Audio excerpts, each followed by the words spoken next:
Good morning, it's Mark Platt, Immigration and Enterprise Editor of the San Diego Union-Tribune, here again with Alejandra Tamayo, talking about the situation at the border. Let me just catch everyone up. Last night, late last night, they let the first 8 of the caravan in to present for asylum at the border. So that was the first time in many hours that they were allowed to get in there. In addition, Border Patrol and officials there talked about 11 arrests that they had made of Central Americans who had gone across the border, and I think all but one were charged with misdemeanors. One was charged with a felony because he had been deported before and come back. So they are in custody. And then we have new developments this morning, and Alejandra's already been down there to talk about, been kind of a little conflict with a Mexican group. I think if you've been following last week, we had reported that 80 or 90 from where in Mexico were they coming? They're all mostly just southern parts of Mexico.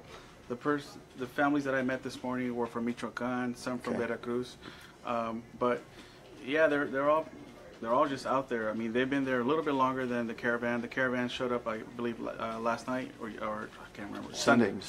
Yeah. And these families have been there for at least a week. And this morning when I drove by to the scene, it's pretty relevant. I mean, you can see in the image, you have a barrier that's surrounding the entire area for the caravan, and so the caravan people, migrants, are all inside that barrier. They're all right on the inside of the fence. Okay. And then the ones from Mexico are seeking asylum. They're all outside on the sidewalks of the area. Okay. So in this image, you can kind of see where the line meets, and of course this was around 6:30 in the morning today, and so people were still waking up. People were still asleep, and some of these images from this morning, I mean, they're still waking up. I spoke to a family from Michoacan. She brought her 2 teenage boys and a young girl with her, and I asked, where did you guys sleep?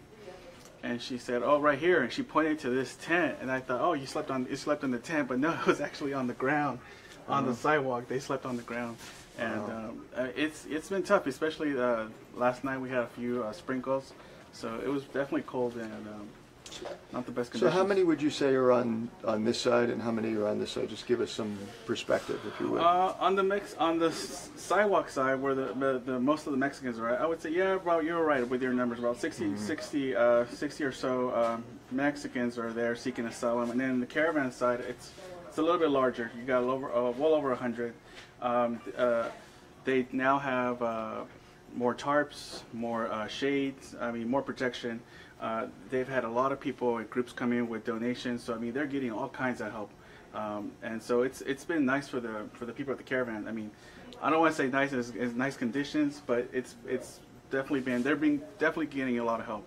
Okay, so the conflict here is people have been here before, they've come in, there's a process, and it's a little chaotic, right? Like who gets there first, who gets to the door, who gets taken in, who doesn't, who has to remain.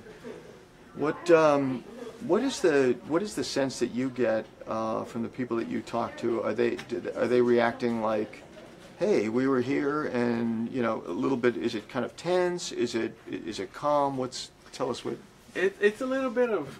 It's a little funny. It's a little bit of both, because when I'm there, I mean, everybody is tired of the media. The media has been around them so much that some people don't even want to talk to you anymore. They're really tired of media just all over them, and I understand they do need the media for them to get their message out there.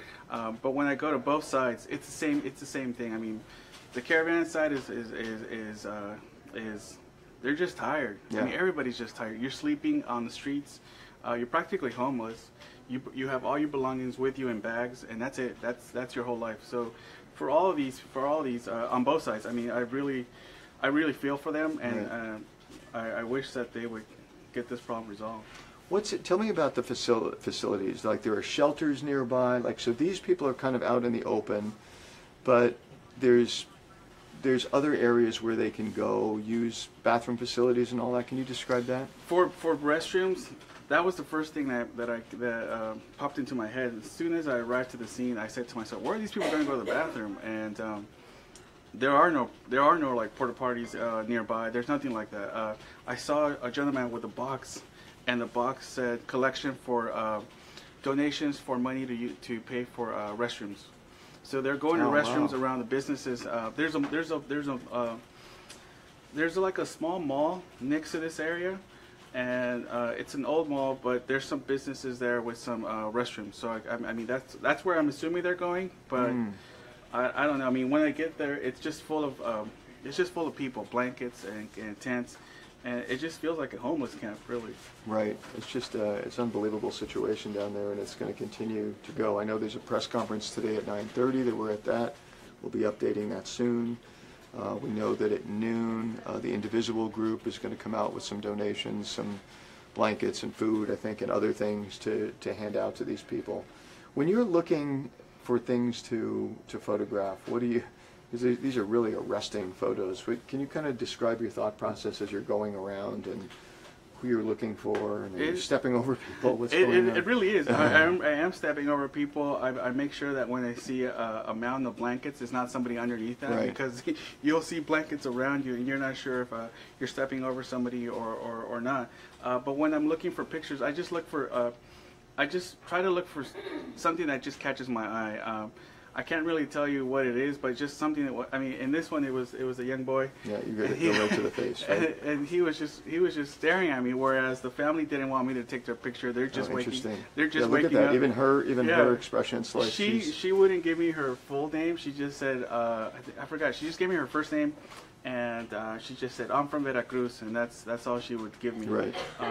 She did give me the young boy's name. I have his name on my notes, but as I'm walking around the area, like I said before, everybody is tired of the cameras in their faces. So when you show up with your cameras and you're up there taking pictures of you, some immediately turn around. So what you have to do is kind of get into a quick conversation with them. Hey, let me know who you are first. Ask them, get to know the person just a tiny bit, and then after that, explain to them what you're doing, and then hopefully they'll let you take pictures. Most of the time is a no. So then that's why I use zoom lenses or long lenses to try to get some action from far away. And what I usually do is, if this scenario happens, then I'll try to get away from it and go pretty far away, and then take a shot from a longer distance and see. Once they relax, take a shot from a longer distance to see what it looks like. Well, I guess some of them think you're out to get something from me. You know, Yeah. like, and have there been any anger, hostility that you've encountered at all?